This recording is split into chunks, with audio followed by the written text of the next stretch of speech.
আমি আজকে বক্তব্য দিচ্ছি এখানে আল্লাহর কসম, আমার এই সময় থেকে আমি যে কথাগুলো বলবো আগামী 5 মিনিট, আমি শুধু বেনামাজিকে উদ্দেশ্য করে বলবো। কাকে উদ্দেশ্য করে বলবো? নামাজিরা নিজের উপরে নিয়েন না। আমি এবার আমার এলাকা বলি কুমিল্লা নাঙ্গলকোট। আমার বাড়ি কোথায়? কুমিল্লা নাঙ্গলকোট। আমার এলাকায় ফজরের নামাজ 4 রাকাত। কয় রাকাত? জোহরের নামাজ 12 রাকাত। কত রাকাত? আসরের নামাজ 8 রাকাত। কত রাকাত? মাগরিব 7 রাকাত। কত রাকাত? একটু আমার সঙ্গে সঙ্গে বলিন, কেমন ভাল লাগে শুনতে। ঈশার নামাজ 15 রাকাত। কত রাকাত? 15 রাকাত। আমি প্রশ্ন করলাম আমার আম্মারে, যে আম্মা ফজরের নামাজ 4 রাকাত কেমনে হইল? তো 2 রাকাত ফরজ। 2 রাকাত সুন্নত, 2 রাকাত ফরজ। কত হইল? আমি কইছি আম্মা ফজরের নামাজ তো ফরজ 2 রাকাত। এই ফরজের আগে 2 রাকাত সুন্নত আছে, কিন্তু এটাকে আলাদা করে বলতে হবে। এটাকে কি করে বলতে হবে? সুন্নাহ। আমি বললাম আম্মা জোহরের নামাজ কেমনে 12 রাকাত? ফজর আমি মেনে নিছি, সুন্নতে মুআক্কাদা 2 রাকাত আছে, ফরজ 2 রাকাত আছে। কত রাকাত হলো? এটাতে কোনো তর্ক করার কিছু নাই। তবে ফরজ কয় রাকাত?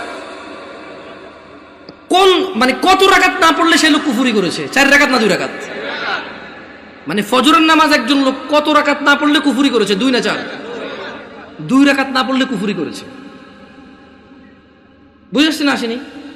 মানে 4 রাকাত না পড়লে যে কুফরি হবে তা না। আমি কিন্তু আগে বলেছি, বেনামাজিদেরকে বলতেছি তোমরা নামাজকে ভয় পাও না। আমি এটা দায়িত্ব নিয়ে বলতেছি, অসুবিধা নেই। হ্যাঁ ইনশাআল্লাহ, ওকে। আমি বললাম আম্মা জোহরের নামাজ কেমনে গো 12 রাকাত? আমার আঞ্চলিকতা। আমার আম্মা সহজ সরল মানুষ, উনি খুব মাশাআল্লাহ নামাজি মানুষ, আল্লাহ ওনাকে কবুল করুক। তারপরও গ্রামের মানুষ যেমন হয় উনি ঠিক তেমনই, একবারে এক্সট্রা অর্ডিনারি কিছু না, ওকে।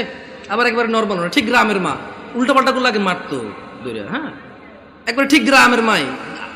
ঝগড়া হলে দেখা যায় আরেকজনের দোষ, মাইর দিত আমগো আমার ভাইদেরকে, তুই গেছুস কে? ঠিক ওরকমই আমার আম্মা। তো কয় যে বড় সুন্নত 4 রাকাত। কোন সুন্নত 4 রাকাত? ফরজের আগে। ফরজ 4 রাকাত। কত হইল? কইলাম আম্মা ঠিক আছে 8 পাইলাম। এরপরে ছোট সুন্নত 2 রাকাত। কত হইল?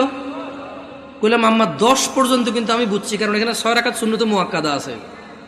বাকি 2 রাকাত কেমনে এসে 12 রাকাত জোহর নামাজ হইল? 2 রাকাত নফল। আমি আমার নফলের তো কোনো হিসাব হয় না। 4 রাকাত নফল করতো তাহলে জোহর নামাজ 14 রাকাত করা যাবে। কারণ যদি নফল 2 রাকাত অ্যাড করে যদি জোহরকে 12 বানানো যায়, তাহলে আরো 2 রাকাত নফল অ্যাড করে 14 বানানো যাবে। কেমনে? আমি কিছু যেমনি 2 রাকাত অ্যাড হয়ে 12 হয়েছে, এমনি 2 রাকাত অ্যাড হয়ে 14 হবো।